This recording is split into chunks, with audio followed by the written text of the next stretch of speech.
Hi, I'm John Byrne with Poets and Quants. Welcome to the Johns Hopkins University Bloomberg Center in Washington, D.C. We're here today with the Dean of the Carey Business School, Alex Triantis, and we're going to talk about the business of health. Great to have you here, John. So we're here to talk about the business of health. The school has really made that a strategic priority. Tell me how you've done that. Sure. Well, we start off with Johns Hopkins University, Great med school and university. a name synonymous with health.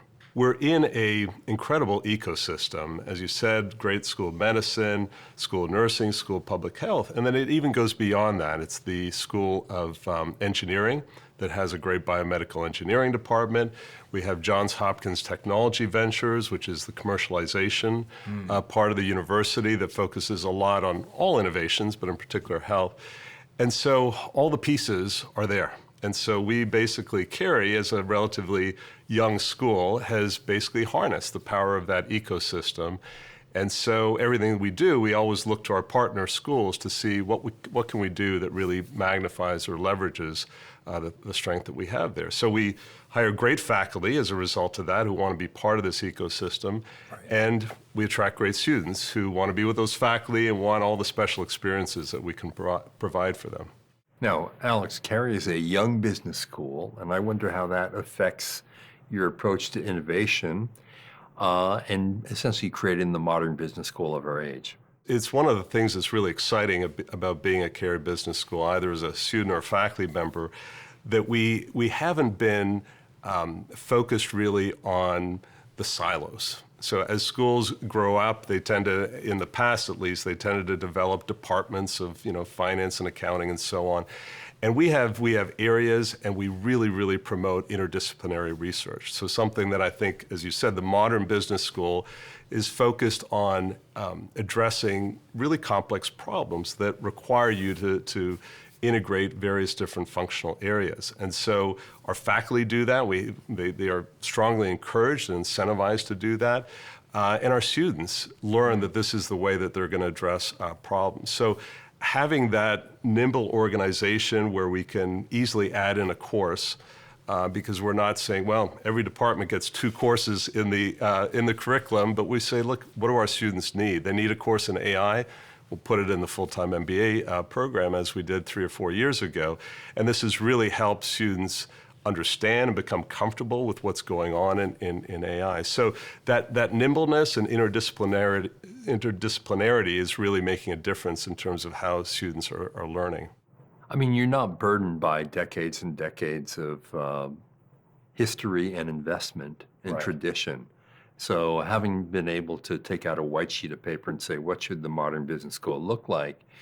And not having people entrenched in their disciplines in a Right. way that makes it very difficult to move them has got to be a real advantage. It really is, and we've taken advantage of this. So we have a very, personalized approach to students' experiences at Carey Business School, and so we make sure that they meet the faculty in the particular areas of interest. And in every way, it looks like you're tackling the business of health in the full-time MBA, the part-time, the dual degree programs, executive education, and specialty master's programs. Let's go through all your different kind of approaches and options for people who are interested in this. Sure. Well, I'll start with a full-time MBA. And so about 3 or 4 years ago, we redesigned our MBA program so that there would be a health technology and innovation track in addition to an analytics, leadership, and innovation, which is, let's say, a little bit more vertical agnostic. Right. In our Flex MBA, we have a variety of different specializations, but one of them is called the Healthcare Management, Innovation, and Technology. Again, you can see the theme here that it's not purely just the healthcare management of healthcare institutions, but also the role now that innovation technology has in disrupting the healthcare system. And so we have a lot of different elective courses if you're interested in pharma, in medical devices, learning about all the types of insurance structures around there and the economics of healthcare. So that's in the Flex MBA. Then we have a specialized Masters of Science in Healthcare Management, both in the full-time and the part-time. As you said, executive education with some academies and specialized courses there. And then the dual degrees, as you mentioned, together with nursing, together with the School of Medicine, Public Health, biotechnology out of the Krieger School of Arts and Sciences. So we sort of cover the gamut if you're looking to go deeper as well as having the breadth of the MBA. And you're right. I love the idea that the concentration isn't merely in the business of health, but technology and innovation as well, because technology is really being infused in the healthcare sector and is vital to its future as well as innovation. Absolutely. What's interesting is that we attract a lot of students from a healthcare background, but we're also seeing an increasing number of students that are coming from different disciplines, different work experience, where they're looking to get into healthcare. They're in finance, and they see healthcare finance as a growing field. They're working in digital platforms, and they understand that some of the most innovative work is being done in healthcare. So that's what's quite interesting. Many of those folks are coming to Hopkins because of what we're doing here. Right. The other thing I like is you define it as the business of health, not healthcare. Why and how much broader is that part of the GDP of our country today? Yeah, it's a great question because everybody sort of cites a number around 20% of the GDP is in the healthcare industry at large. But that other 80%, I think, has really woken up to the opportunities. Again, whether it's the tech sector that sees great application area, or whether it's really any industry that is thinking about the well-being as well as sort of the healthcare when things go wrong. Of their employees, thinking about the impact of their services and their products on the health and well-being of their customers, thinking about their communities and how they impact. So again, COVID, as terrible as it was, I think sort of awoken the interest in this, and many of these companies that are not in that 20% part of the economy now have chief medical officers focused on that whole ecosystem around their company.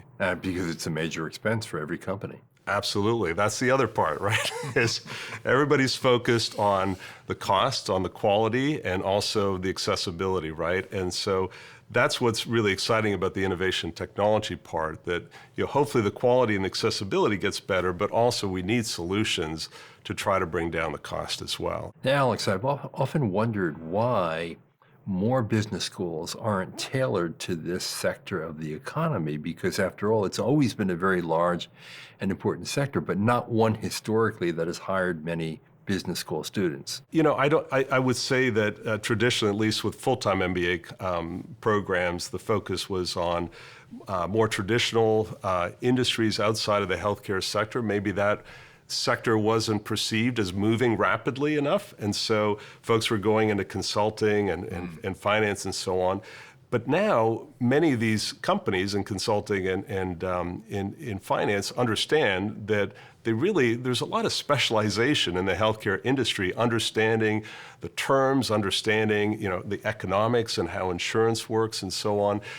In private equity, what is the impact of private equity coming in and buying physician practices? The other interesting thing I've seen is that after finance, consulting, and technology, health, the business of health, is now the fourth most important sector for MBAs, even better than consumer products. Right. Many people may not realize that, but that's actually true. And you're right, I think there's tremendous growth ahead given the size of this sector of the economy and the need. I mean, there's tremendous need. Absolutely. And if you look at the type of jobs that our MBA students in particular are able to get, many of them are with hospitals and healthcare systems and in senior management roles. But many of them are working as product managers in pharma, in medical technology, medical devices. Many of them around strategy jobs. Many of these companies have introduced leadership development programs. So a lot of those jobs that may not have really existed to the extent that they were hiring MBAs in the past now have really followed suit, and you're seeing really exciting opportunities, job opportunities for our students as they graduate. Now, core to your strategy is leveraging other parts of this great university. You've clearly done that with your dual degrees, and you have a good number of them. How else are you leveraging the expertise of faculty in these different schools and departments under Johns Hopkins? Right. So I think the number one, which really draws a lot of students to the Carey Business School, is experiential learning. So if you are an entrepreneur, you can work with Johns Hopkins Technology Ventures on commercialization. In fact, all of our students in the full-time MBA are involved in projects where they do design work as well as commercialization work of how to take the product to the market for some interesting application in the health space. We also, one of the exciting things that was announced by Hopkins about a month or two ago is a huge investment in AI. So obviously people are talking about AI in every single industry, but in healthcare in particular, there's just some really stunning application areas. And so the engineering schools are hiring 110 data science AI specialists, really going to increase the size of the school by about 50%. And we are working very closely with them because we have many, many of our faculty working in the AI space and trying to look at various applications. So the students have an opportunity with the School of Medicine on a software design competition and an opportunity called HexSite. We have students that can be part of a commercialization academy, again, with our technology ventures. We have all sorts of opportunities through consulting projects that we do, not only within our courses, but also outside of the courses. So we've been very, very deliberate in designing these experiences, and all of them take advantage of that whole ecosystem across the university. That's great. So Alex, I wonder if you might give me a couple of examples of students who've used the program, one of your programs, because you have many, to make a transition to have an important impact in the business of health. Sure. I'll give you a couple of memorable ones. One is actually a former NFL star who was very interested in well-being and seeing whether or not they could develop an app, basically, to sort of help individuals really figure their training schedules, eating, all those kind of things that we're aware of. But it was done with NASA technology. It was able to find this interesting technology, I guess, that they were using for astronauts at some point, and license that technology and turn it into a going concern that's actually doing quite well. So that's one. Another one was a former Marine who came and frankly did not have any background in health, but had a passion to help people, to serve. And was able to find this technology that was at Hopkins for esophageal cancer, basically a swab that was very easy to do, to look for biomarkers, and again, started his own company. So there's a lot of these examples of startups that have emanated out of Carey Business School, often with Hopkins IP, but sometimes from the outside as well.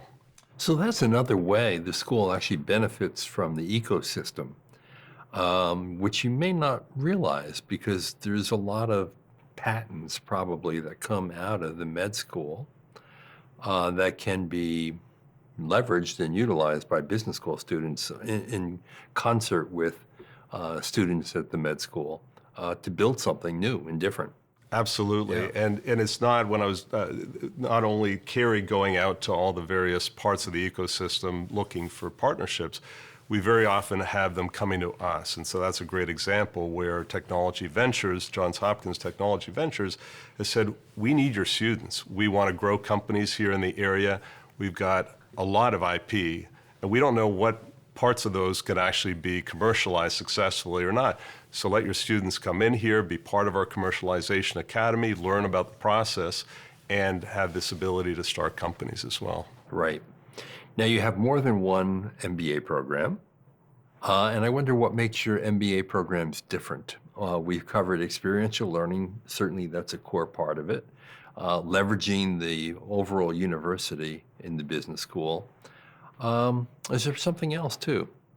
Well, so the full-time MBA has the two tracks. They're very closely aligned at the very beginning, other than a few courses. So I would call that sort of one MBA program, but the Flex MBA is very different. The Flex MBA is for working professionals. The average age is closer to 30 than, let's say, 25, 26. It has about 10 different specializations at this point. So I'll give you an example. I was actually in Chicago with our alumni last week, and I ran into a student who had just graduated. This person was interested in going into healthcare finance, so took the healthcare management innovation technology specialization, took an investment specialization, took an entrepreneurship specialization, and through that, sort of the building blocks in our Flex MBA, was able to put together something that was very personalized or customized for what he needed. Most of our students are taking the courses online. Most of our students are not here in the Baltimore, D.C. area. They're elsewhere nationally, even internationally. You can do it fully online, but if you want to come in for residencies, in particular on weekends, do global study courses, if you want to be involved in case competitions and these academies that we were talking about before, you have access to all of that as well. And in fact, our full-time MBA students and Flex MBA students are often together on teams or in the healthcare club that puts together an annual conference and so on. So very flexible, not just Very merely flexible. a Flex MBA. Exactly. That's intriguing. How long is that program? So what's interesting is that we allow a fair bit of flexibility in terms of length as well, up to 6 years. I would say some of our students complete it as quickly as 1.5 years. On average, probably about 2.5 years.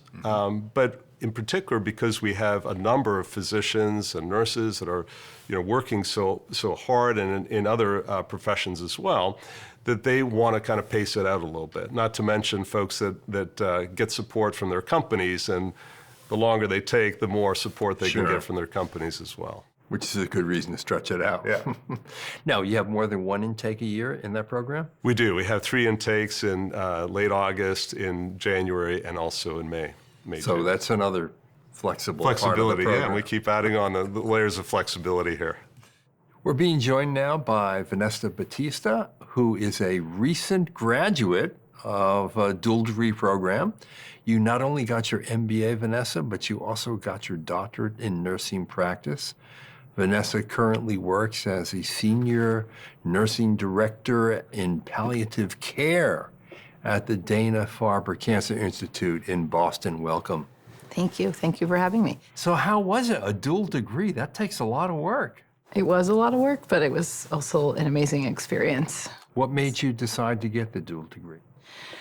Well, I always wanted my doctorate in nursing, and then as I was exploring that option, I realized that it would be much more enhanced by also having a business degree. I knew that I wanted to go into leadership in healthcare, and having a business degree would only make that all the more valuable. And so I knew that I wanted to be at Hopkins, and once I realized that there was a dual degree program here, I knew that this was certainly the place for me. Now, what was the experience like for you? It was fantastic. It was a lot of work. I was in the executive track program, which the DNP program is executive track. So that meant we were all working full time. So it was certainly a lot of work to have a full-time job and be doing 2 degrees. But I think it worked well that way, because it would have been hard to study what we were learning without being able to apply it in a setting. So everything we were learning in the classroom with both the nursing degree and the business degree, we were able to apply to real life examples in our work. And so while it was a little bit of an arduous schedule, I think it really helped to be able to use it in the real world as you were learning, see what worked, see what didn't work. And it was just really exciting to be able to learn from people who are experts in the field and teaching us innovative things, and then be able to go to work and try them the next day. So, Yeah, I mean, that's a real great benefit of any kind of part-time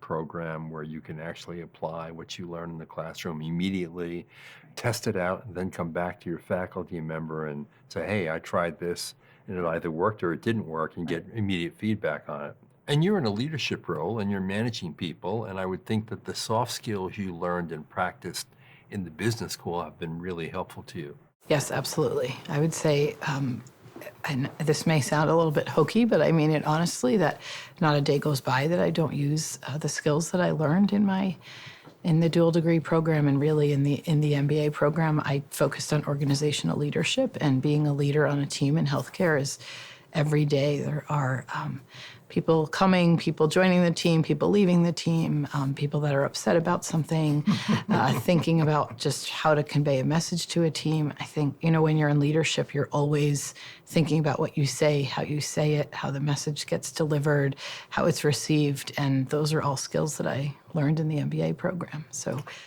I always think the most difficult thing to do in management is giving honest feedback to an employee.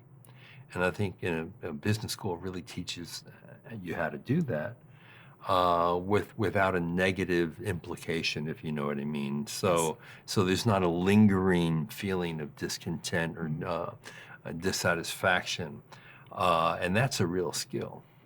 yeah, and I think I will say this actually really happened just about 2 weeks ago. We learned something called feed forward, giving feed forward in our leadership classes in the MBA program, and we were talking about giving feedback to our fellows who are training in palliative care on our team. And I said, we're going to give feed forward today. And I taught the team about feed forward, and they implemented it, and that's what we did. So, Oh, that's great. Really get to use those skills on a regular basis. So Alex, is Vanessa emblematic of the students that are in your school? Well, she's wonderful and she's been very successful, but I know that our students in our dual degree programs, because they're bringing in both sort of the depth of their area as well as the breadth, and be able to apply things in flexible ways, they seem very happy and very content that they decided to do both of the degrees together. So the background that they come in with and what they end up doing is pretty stunning. And I know Vanessa will be, we were talking before about how she'll be using more of her finance and accounting skills when she becomes the CEO of her organization. Exactly. Now, clearly you found your tribe in the nursing part of your program where you received a doctorate. But did you also find your tribe in the MBA program? Absolutely. And I think it's a really interesting question. I think I found probably more of my tribe in the MBA program because it was different. It was people who were thinking differently than I had been trained and taught to think for many years as a nurse. I went through nursing school. I got a master's in nursing to be a nurse practitioner, right? And the nursing theorists and all the things, we had just learned to think like nurses. And I found it really refreshing to be in a program where people came from diverse backgrounds, and there were certainly many people who were working in the healthcare space in the MBA program, but there was also engineers, and there were business people, and there was lawyers, and there were teachers, and there were people coming from all different perspectives, and that was so refreshing to come into that and to think about problems from a different perspective and to think with my classmates who were bringing their perspective that was not from nursing. And I could certainly bring my lens as a nurse to that, but I could also work with them to see things from a different perspective, and that was really enriching. Now, did you have an experiential project in the MBA part of your program? I did. And what did it involve? So I did a couple of different things. I did one of the expeditions, if you will, where I went to Belize, and did a leadership course while we were in kayaks for a couple of weeks on the water. And Nice. that was really an amazing experience. And I also did some of the design thinking things a little closer to home, where we went into hospitals and helped solve problems. And I remember it was the engineering student who came up with the solution. So that piece I was just saying about putting us all together was certainly at play there. That's fantastic. Yeah. Now, Alex, you have a number of dual degree programs. How long have they been in existence? Because I believe that Vanessa was something of a guinea pig in this one, right? She was. She was in the first cohort. She was indeed. We had prior to the DNP MBA, we had the MSN, a Master of Science in Nursing, with the MBA. The MD MBA has been around, but really now we're doing a much bigger push into that. In fact, we even have residents and fellows from the medical school who are coming and doing our full-time MBA.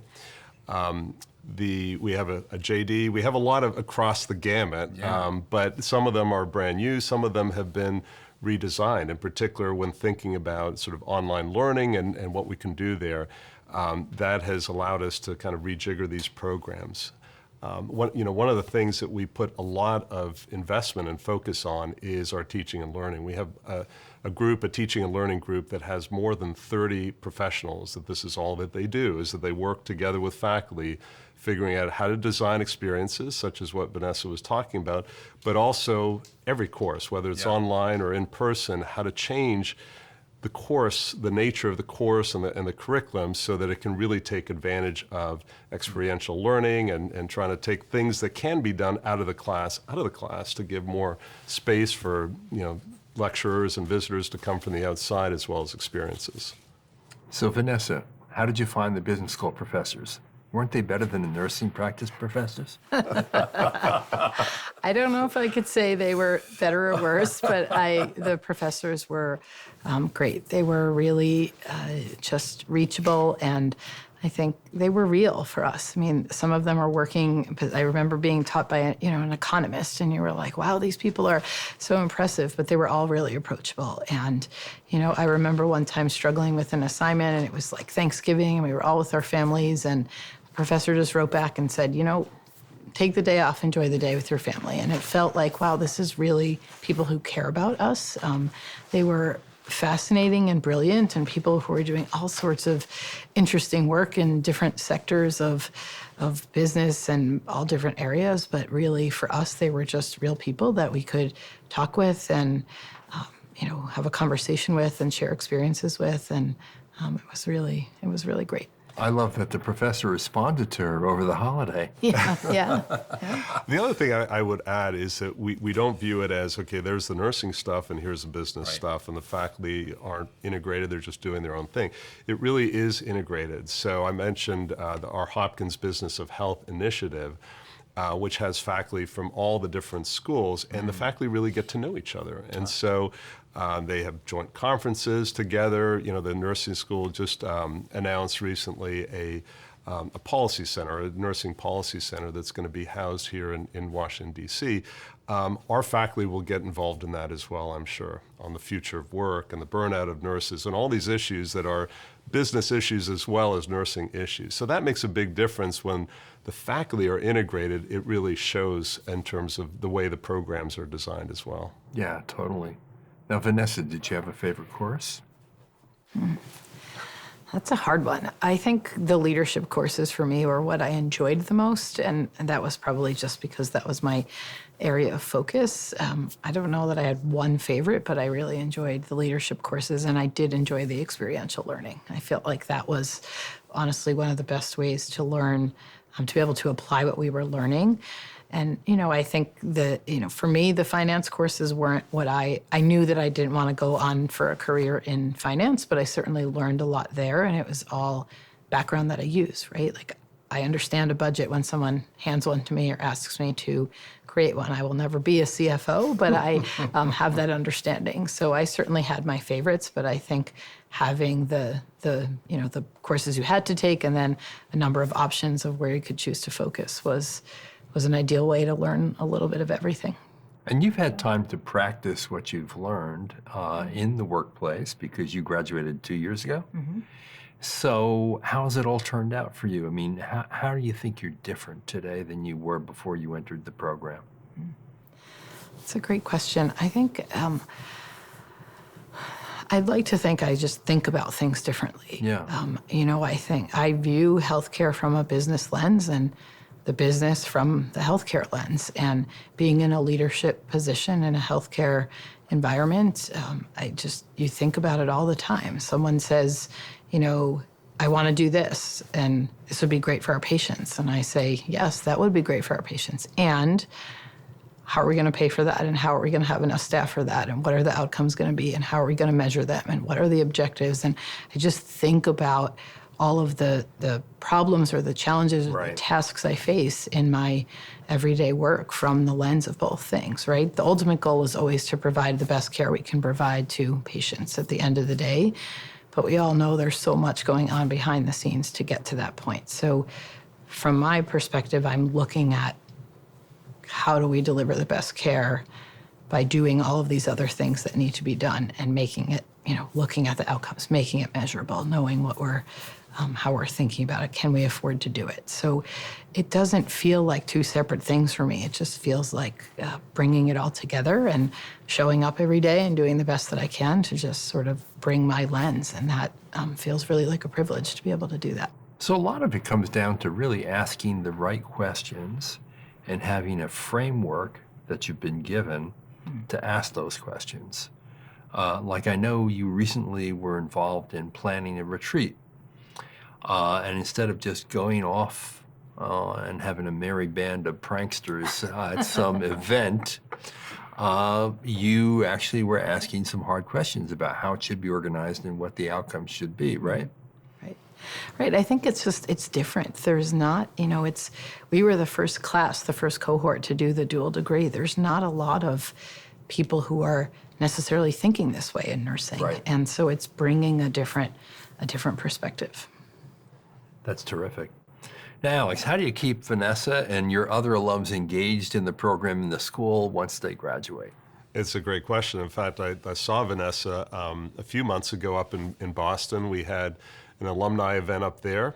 We actually brought in another one of our alumni who was a successful entrepreneur, now turned VC, and so I did a fireside chat with him, and we had students who came up, both from the Carey Business School as well as School of Nursing and School of Medicine, and then we had a lot of alumni like Vanessa who were there as well. And so it was a great networking opportunity for our students, but also for the alumni.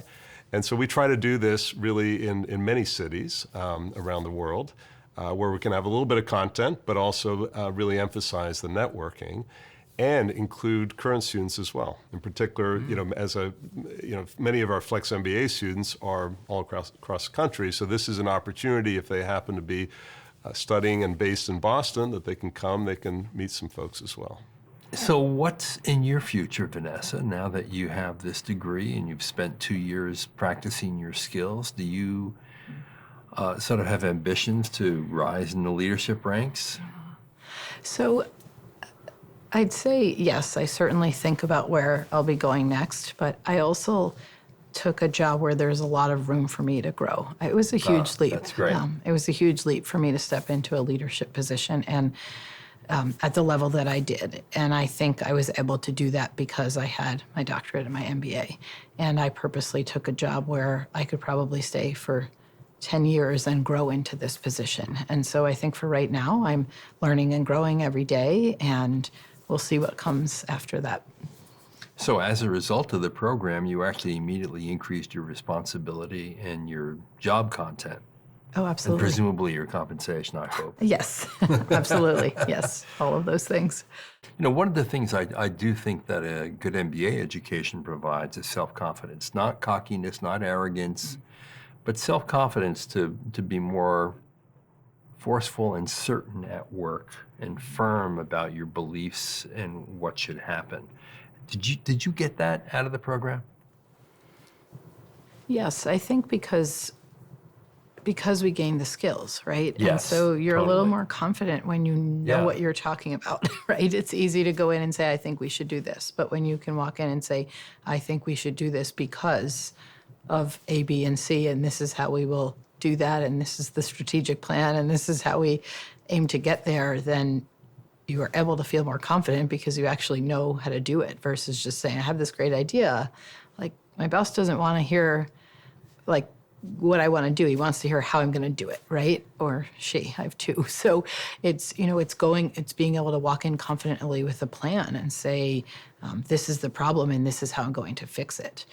And I think that's the skills that we learned here, and that's what makes me more confident in my work. I was required to have a doctorate for the position I'm in now, but the MBA was certainly the icing on the cake, and I think it really made me stand out as a unique candidate. The doctorate was required, but on my interview, everybody asked about my MBA.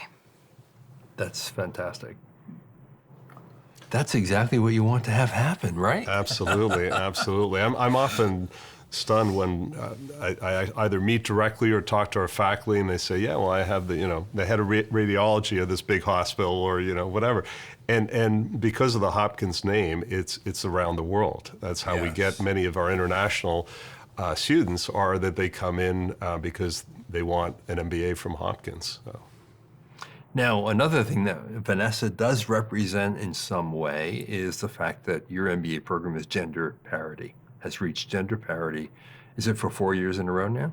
That's right. Our full-time MBA has been 4 years now, yes. What do you attribute that to? Is it the focus in health, where more women may in fact be interested in that field than men? I have no idea. It's a very plausible hypothesis, and one that I actually asked about it. Well, how do we differentiate this? But actually, it's really across the board, and I think it speaks to the feeling of inclusiveness Yes. at Carey. We put a lot of emphasis on that, not just focused on gender. We have, the lead faculty for both of our full-time MBA and our Flex MBA program are women. Their predecessors were women. The faculty that teach in the full-time MBA we have gender parity there. So all Wow, these things, that's I think, really unusual, too. makes Very unusual. It really makes a big difference, I think, in terms of sort of that feeling of it being a place that really not only values and celebrates what women can do in business, but really tries to help them and to. You mentioned confidence before, right? And we've heard about the confidence gap, and so we have a lot of focus on other activities for women on negotiations. At the executive education level, we have a Women in Business Academy. Now, Vanessa's using her skills gained in the program at a very well-known healthcare institute. But one of the other things you do is you do teach entrepreneurial thinking and entrepreneurship. Right. And you mentioned earlier a few startups, in fact, that came out of the program, some based on leveraging technology that had been developed by other professors in other departments in the schools. I wonder if you have a specific approach to entrepreneurship in general at the school. Well, part of it is the courses that we teach, and some of the faculty that we have who do have a very entrepreneurial bend. So I'll give you one recent example. NIH is working with us on a innovations in substance use disorder program, going to scientists, mainly in academia, to help train them how to be entrepreneurs and take their ideas to the next level. Right, so we have faculty who are very focused on that in general for entrepreneurship, but also very specifically in life sciences and pharma and so on. So that's a big part of it. Yeah. But that ecosystem that I mentioned before, that the biomedical engineering department, they have their own design programs. Often our students work together with them, or they participate in our teams. Venture competitions like Shark Tank type of opportunities. Good amount of money that's flowing there as well to really incentivize folks to go off and start their companies. But as you said, it's really that entrepreneurial mindset, even if they end up working for a company, that the way that they're thinking and become a product manager, they know something about design, they know something about how to take a product through through clinical trials and the regulatory cycle and so on. And I should mention for our international audience, NIH is National Institutes of Health, Thank you. just because people may not know that. Yeah. Now, one benefit of your program was the flexibility in it. Mm-hmm. It took you 3 years to get 2 degrees, but you could still maintain your job in Boston. Mm-hmm. How did that work out? Because some people often have wonders, they wonder what would it be like to really study at a high level online? I think it was great. It would have been impossible to do without the flexibility. I mean, it would have involved moving to a city, and Yes. I wasn't planning to do that while, being able to maintain a job. The nice piece about it, especially in healthcare, we work all different hours of the day. So if I needed to listen to a lecture or do some homework at 2 o'clock in the morning when I had finished, my shift at the hospital, or do it on a, Saturday afternoon at 3 o'clock, you had the flexibility to do it whenever you needed to do it. And I think that made all the difference for people who are, it's not realistic now to say everybody quit your job and go back to school. As adults, you have to work and have income and be able to do that. And so I think it would have been impossible without the flexibility to be able to do that. I mean, if there was a silver lining to the pandemic, it was that higher education moved in an accelerated way to online learning and moved very quickly and fast and I think very efficiently, don't you think? Right. It did absolutely. And in fact, the first true flex program for Carey came in at around 2015. And the big difference there is it's not only synchronous learning, but asynchronous learning. And so again, back to our discussion about flexibility, the various forms of flexibility, if you really want to do this fully asynchronously, you probably can. I mean, you've got team projects, you've got occasional synchronous contact points, but you don't have to travel.